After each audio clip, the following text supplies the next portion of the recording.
दरबंद है, हाँ दरबंद तफरीही मकाम भी और तो दुनिया खलक राजी सेर का। यहाँ लोग चक्कर के लिए आते हैं, तफरीह के लिए आते हैं।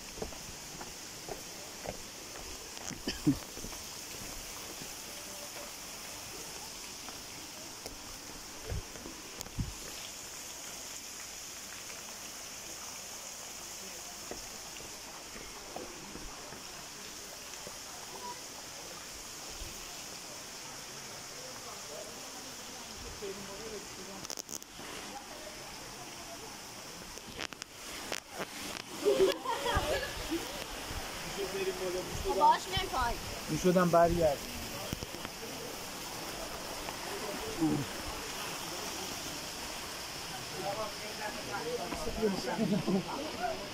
آقا داره جمع می‌کنه 40% تخفیف هم.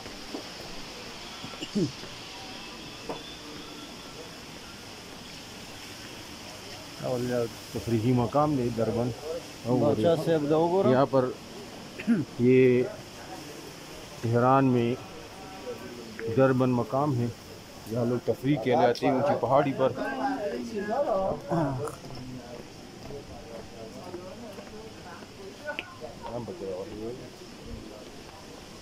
दुकान है, सारे खूबसूरत जगह है, लोग यहाँ पर सुकून के लिए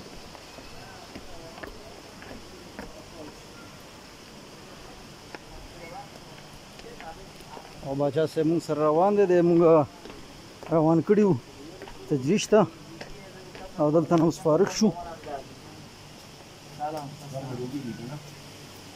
مربي دي ده